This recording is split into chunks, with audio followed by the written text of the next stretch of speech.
Well, ladies and gentlemen, we're back at it again. WWE Smackdown. May 1st, 2026 review. I think this show is worse than doing a 9 to 5 job. Really. Sitting through 8 hours of working is more bearable than doing this shit. Watching 3 hours of Smackdown. This show sucks. I honestly can't believe what I watched here tonight. Spending my Friday nights instead of going and doing something with my wife. I'm sitting here watching Friday Night Smackdown and being bored out of my mind. I'm surprised my wife doesn't look at me and tell me, you're wasting your time with this shit instead of going and doing something fun with me. Like, it's time for a divorce. Like, I'm surprised she hasn't even thrown that in my face yet. For this shit. This is ridiculous. This show absolutely was the bottom of the barrel, boring as hell. There was nothing about this show worth watching. You missed it, you missed nothing. There was nothing about this show that was worth watching or even covering at this point. And I'm over this shit, honestly. I love wrestling, but this is terrible. They had a good match with Cody and Ricky Saints, but Ricky Saints, obviously, he loses. He had a good back and forth promo with Cody Rhodes to kickstart the show that ultimately led to a one-on-one match between these two later on in the show in the second hour of the show at 9 o'clock. Back and forth conversation between these guys were pretty good. Ricky Saints cut a very entertaining promo. He was very good on the mic. He excelled very well. I think he's got a lot to offer. A lot of the guys that came up from NXT have a lot of promise, but I'll be honest with you guys. This show is the bottom of the barrel crap.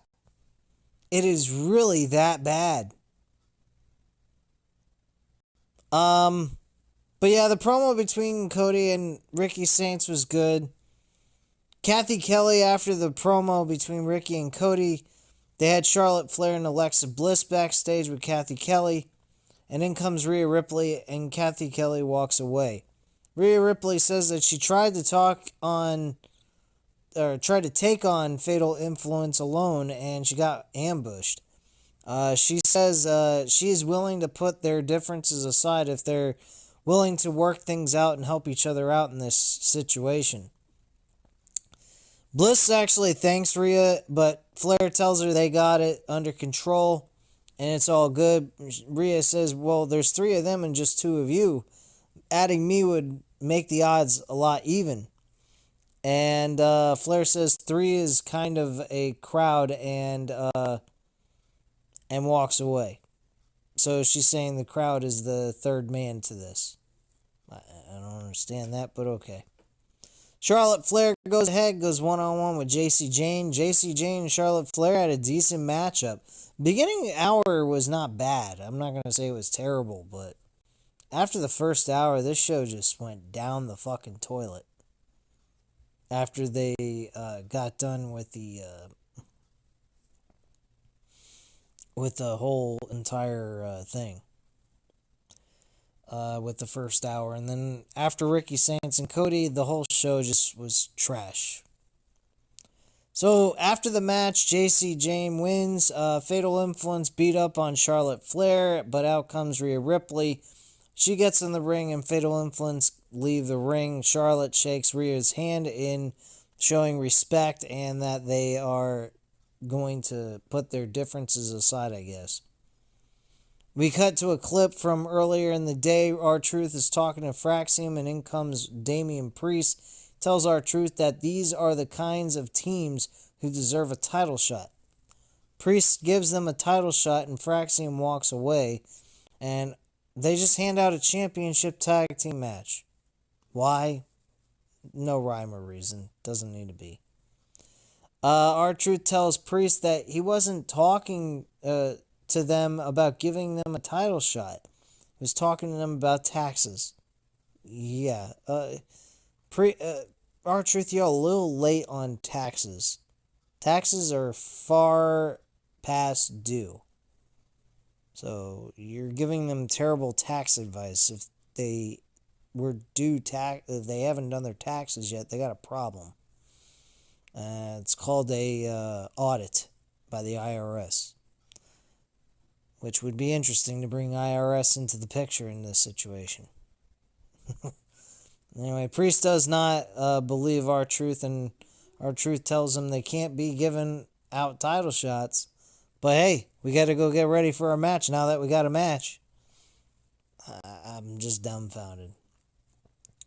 Back from a commercial break, Miz and Kit Wilson tried to trap, I don't believe this, Danhausen with supposed fake money that's supposed to spray shit into his face instead of giving him money. And so they hide behind a curtain or something, and Danhausen comes in, opens the briefcase, takes out money. They claims it was only $400. The announcers claim it was $40,000. I think even the Miz said, I gave away $4,000 of my own money. And it did not look anything near $40,000. I'd believe maybe $400 based on the stacks of money he had. But I highly doubt he had $40,000 with the amount of money he had. I could believe that if an entire briefcase was filled with money and he took the briefcase with him, I could believe that was $40,000. That was not $40,000. That was $400 at least. And, yeah, this made absolutely no sense. The announcers were saying 40,000. Danhausen said 400. Nobody knows what the fuck it was. And nor did the Miz, apparently. So, after that, he walks away, Danhausen with the money, and Miz is yelling at Kit Wilson. He opens up the briefcase, and white powder sprays into their faces, and they look like a bunch of goofballs. This is what we're doing here in 2026 Pro Wrestling. I swear, if I didn't know any better, I'd think Vince McMahon never left. I still feel like I'm watching Vince McMahon product. That's gotten even worse than what it was in 2019 of all things. Go figure this shit out. I can't. WWE Tag Team titles are on the line. Damian Priest and Fraxium. Decent matchup overall. Nothing really special happened. Damian Priest ends up winning the match for his team with a razor's edge on Axiom and gets the pinfall for the 1-2-3. And they remain tag team champions. Yet, there's no tag team division. The tag team division ain't fighting over the ranking for the first place spot to go ahead and challenge for the tag team titles. But whatever. Talatonga gets in the ring after the match is over and attacks R-Truth and Damian Priest. And Solo Sikoa stands on the ring apron and Tonga with a double chokeslam onto Fraxium. Tonga with a chokeslam onto Priest. After that, Solo Sikoa is standing in the ring with Talatonga. And Solo says, last week on Smackdown, Jacob made a big mistake. We see clips of last week's Smackdown where Fatu got the win against Solo and Fatu beating up the MFTs. Solo says Talatonga's family are his blood are his blood, but the MFTs are not standing with him because of Fatu. He tells Fatu when he gets to the building, he is a dead man walking. Out comes the Usos to the ring, and they get in the ring, and Jimmy says, the Usos are now in your city. He tells Solo that they get it, little brother. They understand that Solo has issues with Fatu, but he has to understand that he isn't the only one who has issues with him. He says that the OTC, Roman Reigns, has a big problem with him too. He says, so basically at this point, you guys got to stand behind Roman and acknowledge your tribal chief. And his little family tree needs to pump the brakes and wait their turn. Jay says not only did he put his hands on Roman, he used the Tongan death grip. That's a sacred move. That move is handed out from generation to generation. He tells Tala Tonga that his dad used that move. He says that move is last resort. He tells Solo the plans he has for Fatu tonight have to wait until Roman is done with them. Solo says there is plenty of Jacob to go around. Jay tells him they are not asking him, they are telling him. Solo laughs and he says he doesn't have time for this. He says he tells Tala Tonga to go, but Tala Tonga nods at Tala Tonga and Tala Tonga nods. He hits Jay with a super kick. He chokeslammed Jimmy. Solo tells the Usos to tell Roman Reigns that he isn't his tribal chief. What he says, they don't give a damn. If Roman likes it or not, Jacob is a dead man. Like the promo by Solo. I think Solo has been good. They just have not been giving the MFTs a really good story. It is just so fucking... It's just dead. Honestly. He really should be on his own. We see Cody Rhodes walking backstage and he's stopped by Sami Zayn. He tells Cody that he heard what he said about him last week, how he called him condescending. He says Cody wanted to be the golden boy. He wishes he was the golden boy, but Cody is the golden boy instead. He says he's tired of these misunderstandings. He feels like they are the last of the dying breed, the last real good guys. He says they are friends. They are the same. Cody says there's a lot of truth, but one thing is that we're not the same, and he walks away, leaving Sami very unsatisfied. Cody goes up against Ricky Saints. This was actually the best match of the night. Very good work by both of these guys. They were very entertaining. Then after the match was over and Cody wins, Gunther runs in behind and gets Cody in a sleeper, and Cody goes out. Gunther with another sleeper, and WWE referees run to the ring to break it up, and Gunther lifts the Undisputed Championship up over his head and then throws the title down to the ground, and Gunther leaves the ring and heads to the back. Can someone please tell me how this makes any logical sense? Where does Gunther get the right to challenge for a SmackDown Championship when he's on a Monday Night Raw show? Just because Gunther's a heel and Roman's a babyface, and Roman's doing a title match with Jacob Fatu, who's a SmackDown guy. This is all fucked up. This is what I hate about this fucking company. Brand splits are not honored. They're not respected. They're not given the proper treatment that it deserves. Gunther has no business on this show. Wait your turn for a world championship. Or better yet, why didn't we get Roman Reigns and Gunther for the world championship and have Jacob Fatu going after fucking Cody Rhodes, and maybe build a story around the idea that Cody was the guy who attacked Jacob Fatu and turn him heel? Or do something. Because, honestly, I don't fucking care for this Cody Rhodes babyface run anymore. It's run its course. It's time to give Cody something different. Bring him to that dark place. Make him finally prove that Kevin Owens and everyone else that has stood by Cody proves them right, that he's an asshole. And he just used them all. And he wasn't really a good friend. That would be a great storyline. That's years of build-up through different opponents that Cody had to ultimately turn him into the guy that they've been saying he has been to them. Nothing. We just get Gunther. Gunther! For the World WWE Championship. And that's probably what we're getting at Backlash. God help me. Anyway, back from the commercial break, The Miz and Danhausen are in the ring. This is sick. The Miz tells Danhausen that he will be his mentor. That he's got a connection with the audience. This is what we have in 2026 WWE. Danhausen's more over than anyone on this fucking roster. And I mean anyone outside of Roman Reigns and a few others. Danhausen's more over than this entire fucking roster. This is sad.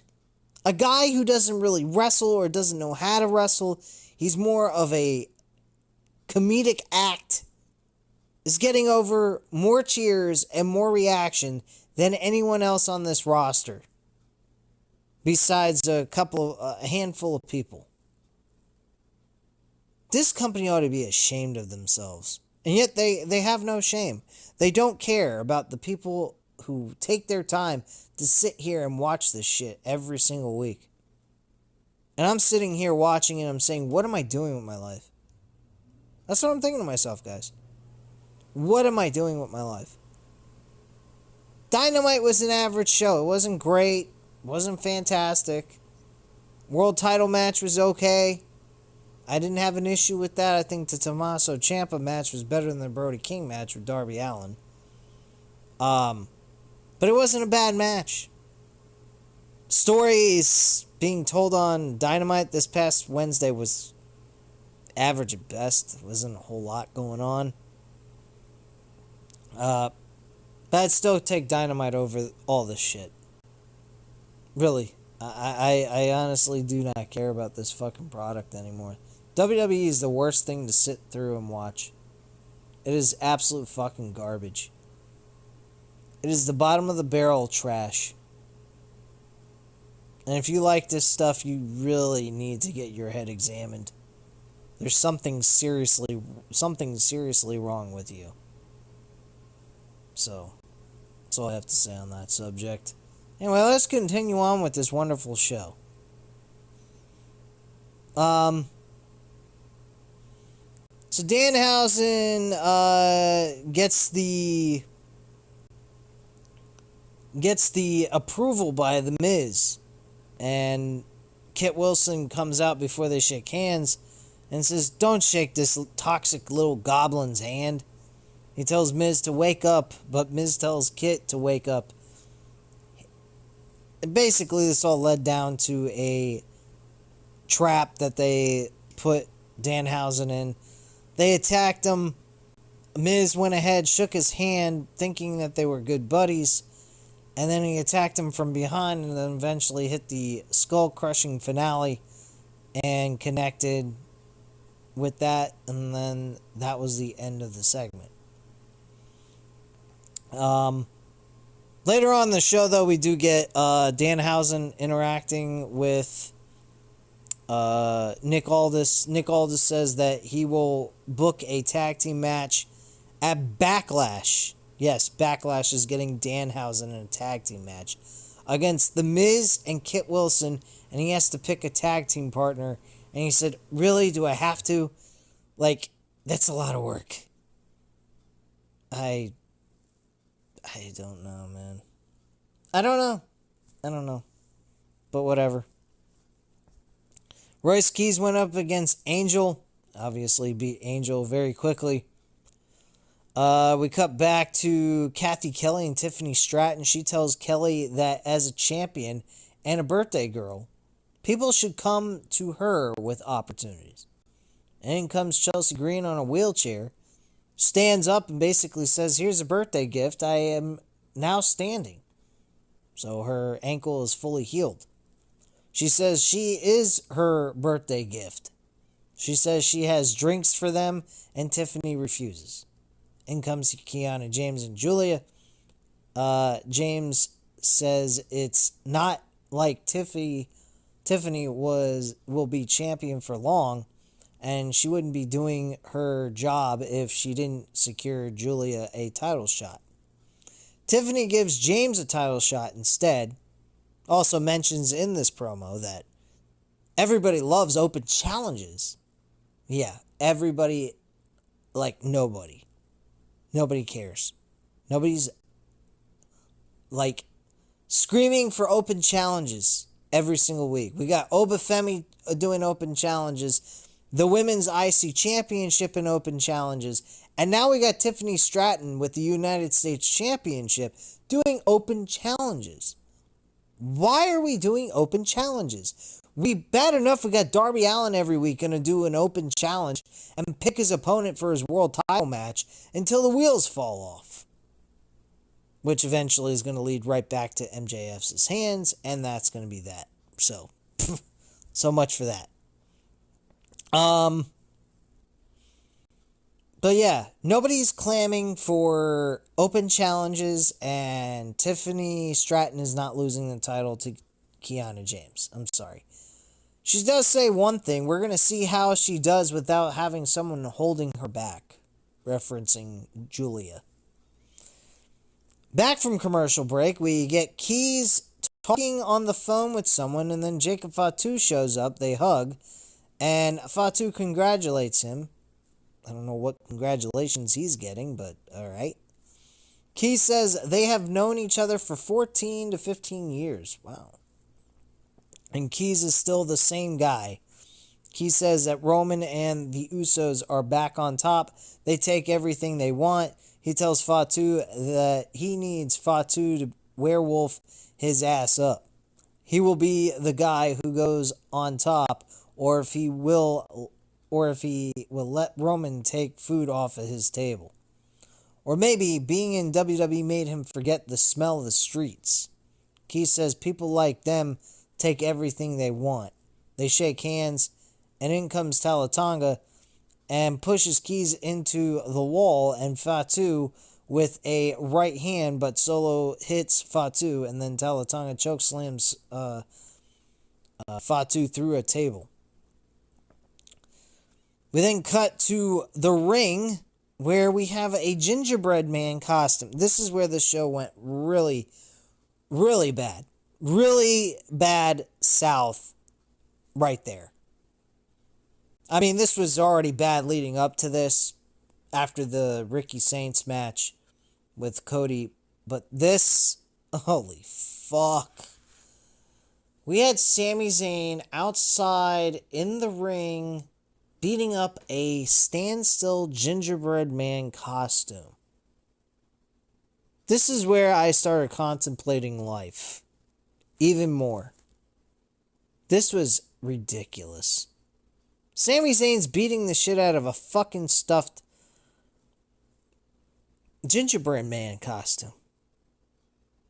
He literally goes ahead and he says, you know what I'm really sick of? I'm sick of this gingerbread man costume.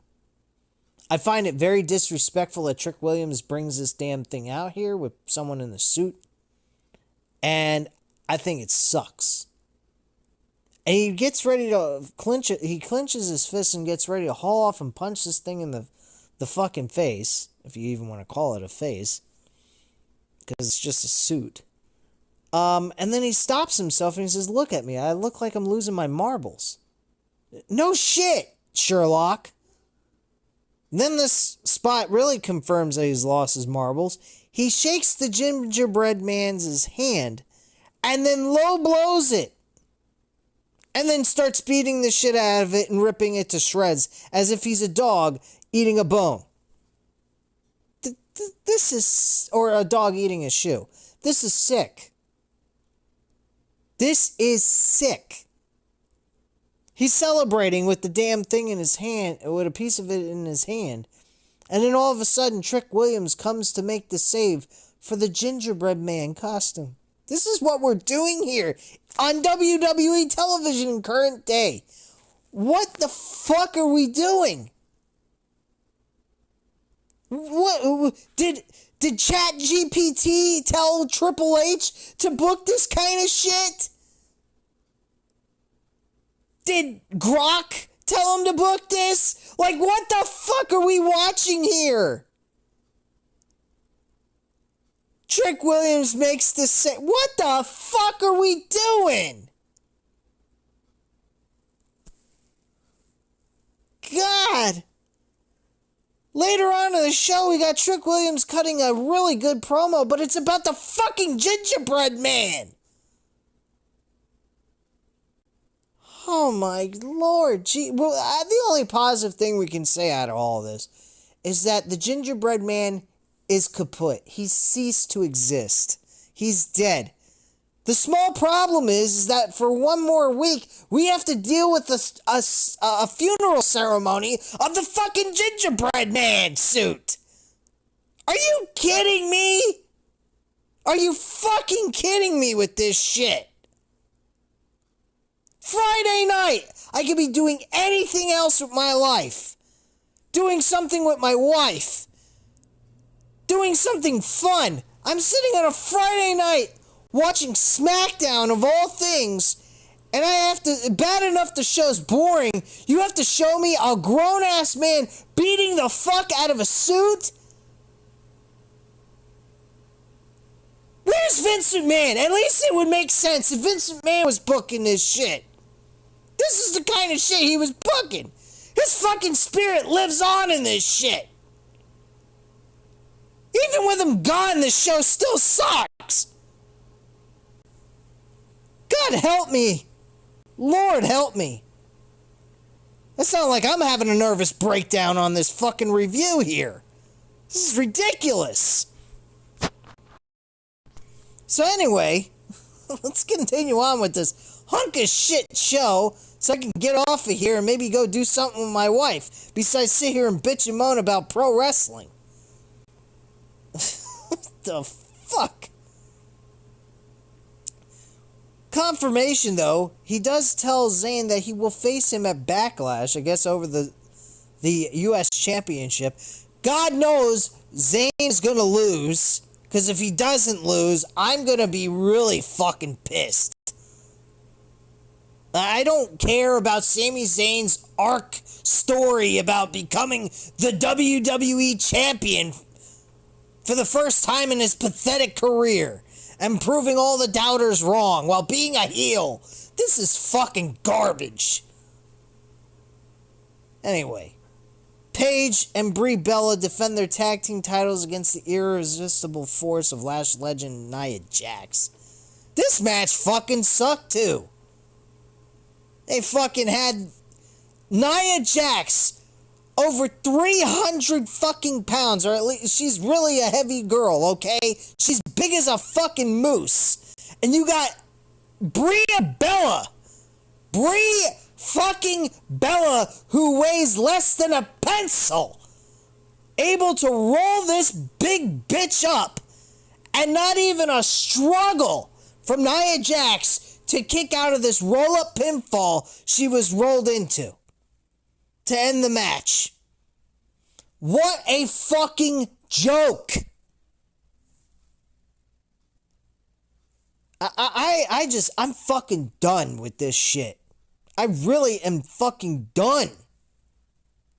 I do these reviews because I want this channel to grow. But this show, fuck this show. It is shit. And I don't know if I'm going to continue covering it live right after the show goes off the air. I don't know if I'm doing that. I may do it on my free time, or I may not even do it at all. I can't fucking stand this shit. This is fucking ridiculous. Nick Aldis is backstage with Sami Zayn. He tells Aldis that this is all a joke, and now we're having a funeral for a gingerbread man. Yeah, we had a fucking graphic. An AI graphic. Okay, we're talking AI here. We had an AI graphic of a fucking gingerbread man flexing his muscles and having a freaking thing saying his existence was 2026 to 2026. So it's just a little baby. Like, what the fuck are we watching here? You got Joe Tessitore, who's a fucking amazing commentator, play-by-play commentator, when it comes to authentic real sports like boxing and college football. This guy's on Smackdown going ahead and doing a fucking play-by-play, and he's sitting there doing an angle where he's crying over a gingerbread man suit. This is by far the fucking worst thing of the entire show. This was insulting to my intelligence. This was fucking retarded. And I guarantee you, these fucking idiots backstage and creative and Gorilla are sitting there going, oh, this is great stuff. Vince McMahon never left. We're continuing, his spirit lives on in us. You fucking pieces of shit. What the fuck? I'm fucking dumbfounded by this. Unfucking believable. So the Usos go up against Solo Sikoa and Tama Tonga in a main event tag team match that went nowhere. It was basically a disqualification. Solo Sikoa and Tama Tonga won this match by disqualification thanks to Jacob Fatu's interference during this matchup. He beats them both up, puts Tama Tonga through a fucking table with a Samoan drop off of the steel steps. But before doing that, he does the Tongan grip to Tama Tonga, which he did not execute it very well. That was by far the worst execution I've ever seen him do this move to anyone yet. And it didn't look very believable. Tama Tonga tried to sell it to the best of his ability based on the fact that it didn't look that great. But he at least tried. I give him credit for that. And he did a Samoan drop through the table. And that was it. And then Jacob Fatu gets in the ring. He goes ahead. He walks right past the Usos. Smacks their shoulders. And then says, he looks at the camera as he's walking up the ramp and he says, I'm not waiting until Backlash. I'm coming for Roman next week on Monday Night Raw. Then he grabs the microphone and he tells the Usos, tell Roman I'll see him at Backlash because I'm going to beat that ass because Jacob Fatu is all gas and no brakes. You know what I mean? I can't do the way he does it, but you get my point. And that's how the show goes off the air, with the Usos looking astonished by this. Friday night, folks, 3 hours of television, and we can't get any emotional feeling out of this shit outside of Danhausen. Fucking Danhausen.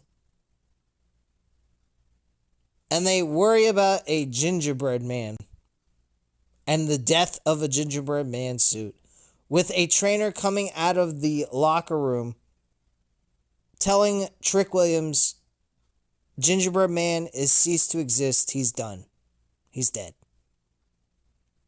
I think that's more of a symbolism of what WWE is. They're fucking dead. Dead in the water, dead creatively, dead everything. They suck. And this show sucks. Monday Night Raw is about the only deeming quality that I can possibly sit through for 2.5 hours to 3 hours and say it's okay to even just sit through. Forget about being watchable. It's just decent enough to sit through. This company sucks. This company, I hope, goes away.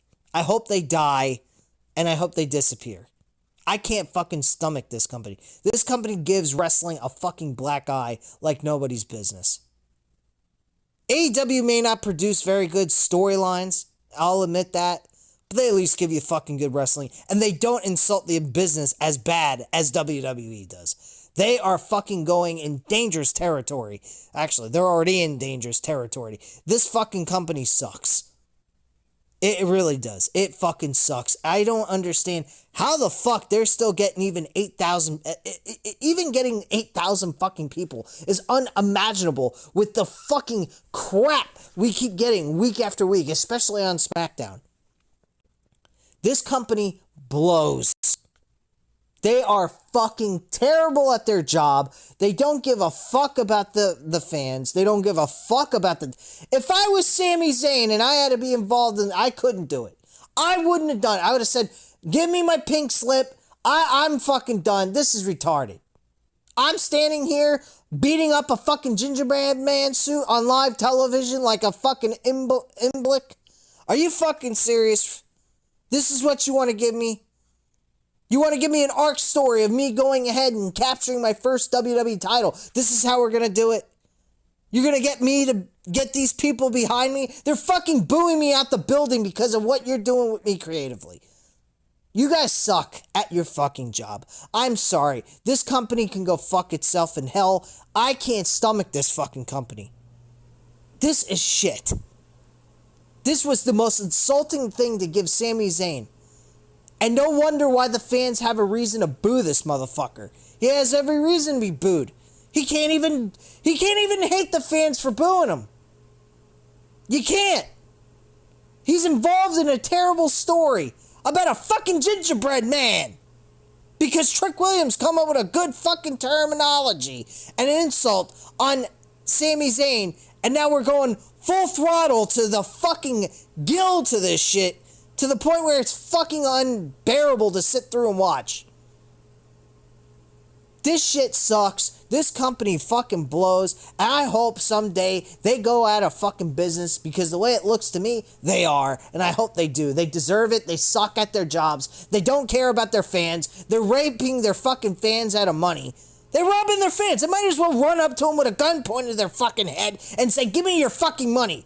But the dumb fans are going out there spending their hard-earned money. They work 9 to 5 jobs. Some of them are having to make monthly payments for these fucking tickets over time for a full year probably, just one fucking event. Who the fuck in their right mind goes out of their way to watch this shitty-ass fucking product and spend thousands of dollars to do that unless they're a fucking retard? I mean, honestly, if I don't start finding some value out of the ESPN app, I swear on my life, I am not fucking wasting any more money on this shit. Because honestly, I'm not having a whole lot of interest in sports lately. This shit sucks. This company sucks.